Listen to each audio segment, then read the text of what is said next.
وعن ابی سعید الخدری رضی اللہ تعالی عنہ قال خرج رسول اللہ صلی اللہ علیہ وسلم فی اضحیٰ او فی فطر الی المصلی. حضرت ابو سعید خدری رضی اللہ تعالیٰ عنہ جو حدیث کے مشہور راوی ہیں، وہ روایت بیان کرتے ہیں، فرماتے ہیں نبی اکرم صلی اللہ علیہ وسلم عید کے دن، عید الفطر تھی یا عید الاضحیٰ انہیں یہ یاد نہیں، فرماتے ہیں عید تھی، عید الفطر تھی یا عید الاضحیٰ تھی، رمضان کی عید تھی یا قربانی کی عید تھی، تو حضور عیدگاہ کی طرف تشریف لے جانے کے ارادے سے روانہ ہوئے. فمر علی النساء، تو عورتوں کے گروہ پر آپ صلی اللہ علیہ وسلم کا گزر ہوا. فقال یا معاشر النساء تصدقنا فانی اریتکن اکثر اہل النار. حضور صلی اللہ علیہ وسلم نے فرمایا کہ اے خواتین کے گروہ، اللہ کی راہ میں صدقہ دیا کرو. صدقہ سے مراد صرف اللہ کی راہ میں پیسے یا روٹی دینا نہیں ہے، کھانا دینا نہیں ہے. صدقہ سے مراد عقائد سے لے کر کردار تک کی اصلاح ہے. جو بھی بھلائی کرو گے وہ صدقہ ہے. اور دوسرے کے ساتھ بھلائی کرنے سے پہلے اپنے آپ کے ساتھ تو کرو. جو اپنے ساتھ بھلائی نہیں کر سکتا اس سے دوسرا امید کیوں رکھے؟ اپنے ساتھ بھلائی یہ ہے کہ عقیدے میں، عمل میں اپنی اصلاح کر لو. جو وعدہ اللہ سے کیا ہے وہ نبھاؤ، جو وعدہ رسول صلی اللہ علیہ وسلم سے کیا ہے، جو کلمہ پڑھا ہے وہ نبھاؤ. پابندی کرو احکام الہی اور احکام رسول صلی اللہ علیہ وسلم کی شریعت کی پابندی کرو. فرمایا صدقہ کرو کہ میں اکثر تم میں سے، عورتوں میں سے اکثر کو دوزخ میں دیکھتا ہوں.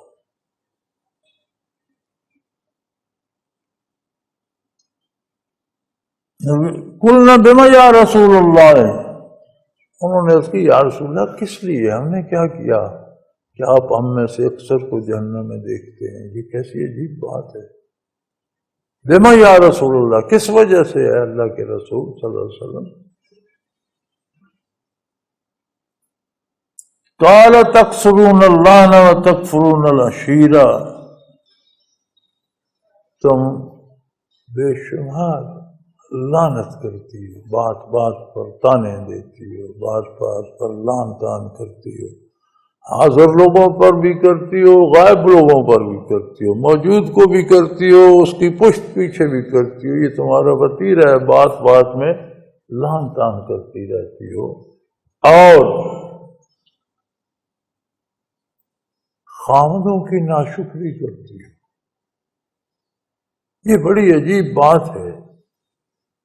خواتین میں یہ کمزوری ہے کہ جنہوں نے ساری عمر بڑی آسانی سے گزاری ہے، ان سے بھی پوچھو تو کہتی ہیں جب سے اس گھر میں آئی ہوں سکون نہیں ملا. بہت کم آپ کو بیویاں نظر آئیں گی جو یہ کہیں کہ اللہ کا شکر ہے بڑی اچھی بسر ہو رہی ہے. اور وہ سکون کیوں نہیں ملا؟ وہ سارا قصور خاوند کا ہو. باجی یہ بندہ ہی ایسا تھا، اس کی وجہ سے عمر برباد ہو. پھر اس سے لڑیں جھگڑیں گی، تان تشنی کریں گی، شور شرابہ کریں گی، بات منوانے کے لیے اسے پریشان کریں گی. مجھے یاد ہے ایک بزرگ خاتون ہوتی تھی، وہ اپنے بچیوں کو نصیحت کیا کرتی تھی کہ میاں جب باہر کام سے تھکا ہوا آئے اور کھانے پر بیٹھے تب اس سے جھگڑا کیا کرو، تب وہ تنگ آ کر بات مان جائے گا. زیادہ پریشان ہوگا، تھکا ہوا آئے گا، بھوکا پیاسا کھانے پہ بیٹھا ہوگا، اس وقت اس کے ساتھ جھگڑا کیا کرو، پھر وہ بات مان لے گا. یہ ہماری خاندانوں میں، نسلوں میں یہ تربیتیں چلتی ہیں. آپ صلی اللہ علیہ وسلم نے فرمایا کہ تم لعن طعن بہت کرتی ہو اور خاوند کی ناشکری بہت کرتی ہو، یعنی تعاون نہیں کرتی زندگی گزارنے میں.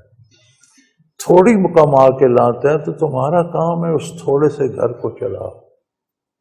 اپنی ضرورتیں محدود کر لو، جو وہ کما کے لاتا ہے دیانت داری سے، امانت سے، اس میں خوش رہو۔ گوشت نہیں پکتا تو دال پکا لو اور اللہ کا شکر ادا کرو۔ اس بات پہ نہ جھگڑتی ہے، وہ فلاں کا زیور ایسا ہے تو میرا تو نہیں ہے، فلاں کا لباس ایسا ہے تو میرا تو نہیں۔ اچھا بڑے بڑے گھرانوں میں فلاں کی گاڑی ایسی ہے، مجھے آپ نے لے کر نہیں دی، خدا کا خوف کرو۔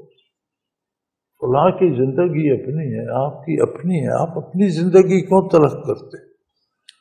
تم میں یہ کمی ہے، یعنی خاوندوں کی ناشکری یہ ہے کہ کبھی تم مطمئن نہیں ہوتی، جتنی آسانیاں جتنی سہولتیں مل جائیں پھر باہر دیکھتے نہیں، وہ فلاں، بھائی فلاں کا اپنا گھر ہے، اس کے اپنے حالات ہیں، اس کی اپنی ایک ہے روزگار ہے، اس کی اپنی آمدن خرچ ہے، ہمارا اپنا ہے، تمہارا اپنا ہے، تو اپنے کے اندر خوش رہو۔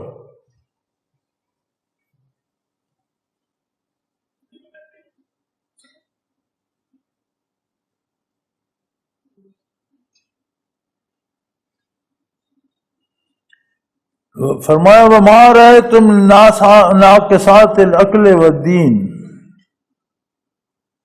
اور میں نے تم سے زیادہ کسی کو عقل اور دین میں کمزور نہیں پایا۔ تم عقل میں بھی کمزور ہوتی ہو اور دین میں بھی کمزور ہوتی ہو، یعنی چار دو فعل ایسے ہیں جو تم کرتی ہو، ایک لان تان کرتی ہو، ایک کبھی تم خامن کی شکر گزار نہیں ہوتی، ہمیشہ شکوہ کرتی رہتی ہے، اور دوسری وجہ دو وجہ اور ہیں کہ تم دین میں عقل میں بھی ناقص ہو اور دین میں بھی۔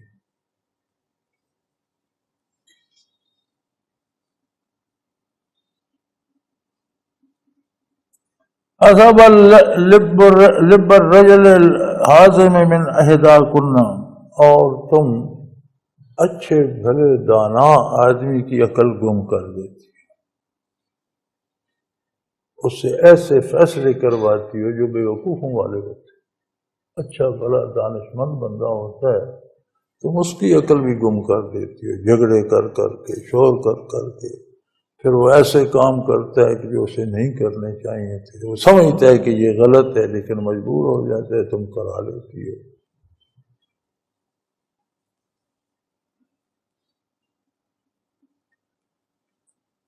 تو فرمایا اس میں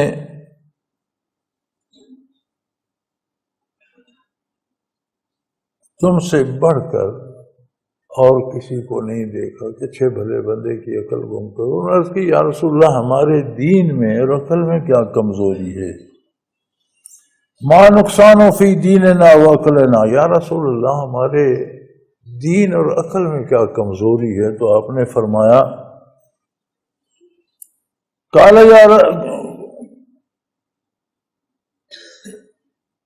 الیس شہادت المرأۃ مثل نصف شہادت الرجل، آپ نے فرمایا کہ کیا عورت کی گواہی مرد کی گواہی سے آتی نہیں ہے؟ قلنا بلا، انہوں نے اس کی ہاں بے شک یا رسول اللہ یہ تو ہے، مرد ایک مرد کے برابر دو عورتوں کی گواہی، عورت کی گواہی مرد سے آدھی ہے۔ قال فذلک نقصان عقلھا، آپ صلی اللہ علیہ وسلم نے فرمایا یہ تمہاری عقل کی کمزوری کی دلیل ہے، تمہارا عقل تمہارا شعور تمہاری عقل مردوں کے برابر نہیں ہے، اس لیے تمہاری گواہی آدھی ہے۔ قال الیس اذا حاضت لم تصلی ولم تصم، آپ صلی اللہ علیہ وسلم نے فرمایا کہ جب عورت کو ماہواری آ جاتی ہے تو کیا اس سے نماز اور روزہ چھوٹ نہیں جاتا؟ نہ روزہ رکھتی ہے نہ نماز پڑھتی ہے۔ قلنا بلا، انہوں نے اس کی بے شک یا رسول اللہ ایسا ہی ہوتا ہے۔ قال فذلک من نقصان دینھا، فرمایا یہ تخلیقی طور پر تمہارے دین کی کمزوری ہے، مجبوراً تمہاری تخلیق میں یہ خامی ہے، کمی ہے، اور کہ تم دین میں کمزور ہو مردوں کی نسبت، اور تمہاری عقل بھی مردوں کی نسبت آدھی ہے، اس لیے کہ اللہ نے تمہاری گواہی آدھی رکھی ہے، جتنی عقل اس نے عطا کی ہے اتنی کا مکلف تمہیں بنایا ہے۔ اب اس حدیث پاک میں حضور اکرم صلی اللہ علیہ وسلم نے خواتین کو ترغیب دی ہے کہ خانگی زندگی کا مدار خاتون خانہ پر ہے. گھر میں سکون ہے یا نہیں، اولاد کی تربیت کیسی ہو رہی ہے، والدین اور بزرگوں کا خیال رکھا جا رہا ہے یا نہیں، گھر کے افراد کی کیا حیثیت ہے، گھر میں ان کی دیکھ بھال کیسی ہوتی ہے، غذا دوا کا کیا اہتمام، اس ساری کی ذمہ داری خاتون خانہ پہ آتی اور وہی ہوتا ہے جو خاتون خانہ چاہتی ہے. وہ لڑ بھڑ کے منوا لے یا صلح سے منوا لے، وہ غلط ہو یا صحیح ہو، تو ہوتا وہی ہے.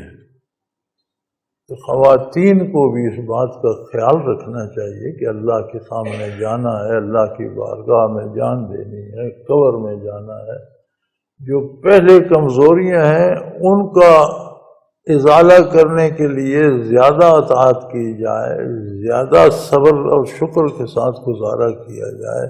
جو ملتا ہے اسے اللہ کی طرف سے اپنا حصہ سمجھ کر اس پر قناعت کی جائے، اور دوسروں کو دیکھ کر اپنی پیشانی توڑ لینا یہ کوئی اچھی بات نہیں ہے کہ اس کی پیشانی مجھ سے خوبصورت ہے، اپنی پتھر پہ مار کے توڑ لیں گے. دانشمندانہ بات نہیں ہے. اس کی اپنی ہے، آپ کی اپنی ہے، آپ اپنی پیشانی کی حفاظت کریں. تو رسول اللہ صلی اللہ علیہ وسلم کی یہ دو احادیث مبارکہ ہمیں پڑھنے اور بیان کرنے کی سعادت نصیب ہوئی. یہ بنیاد ہیں ہمارے معاشرے اور ہمارے گھروں میں دونوں طرح سے سکون.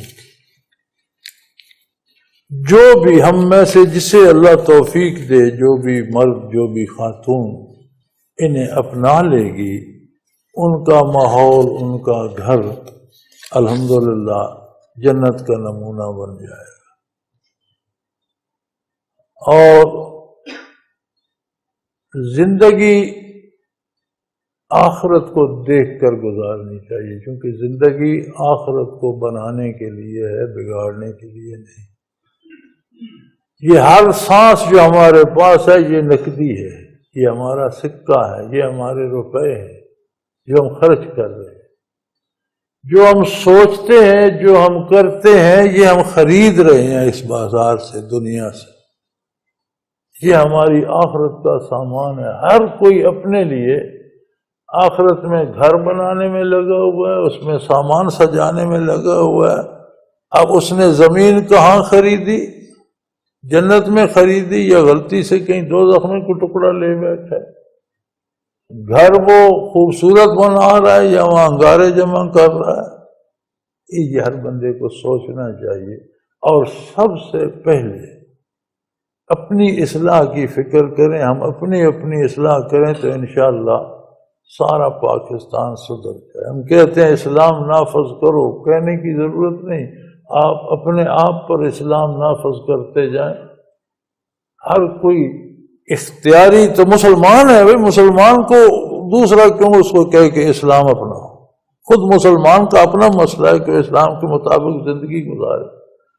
تو سارے لوگ اسلام اپنا لیں تو حکمران بھی تو لوگوں سے ہی آئیں گے، حکومتیں بھی لوگوں سے بنیں گی، قانون بھی لوگ ہی بنائیں گے، ہر چیز اسلامی ہو جائے گی. اور ہم یہ کہیں کہ ہم بھی ایسے رہیں، معاشرہ بھی ایسا رہے، لوگ بھی ایسے رہیں، اوپر سے اسلام آ جائے، ایسے اسلام نہیں آ. اس طرح ممکن نہیں ہے. اللہ کریم ہمیں توفیق دے اور حق کہنے کی، حق سمجھنے کی اور حق پر عمل کی توفیق عطا فرمائے. وآخر دعوانا ان الحمدللہ رب العالمین.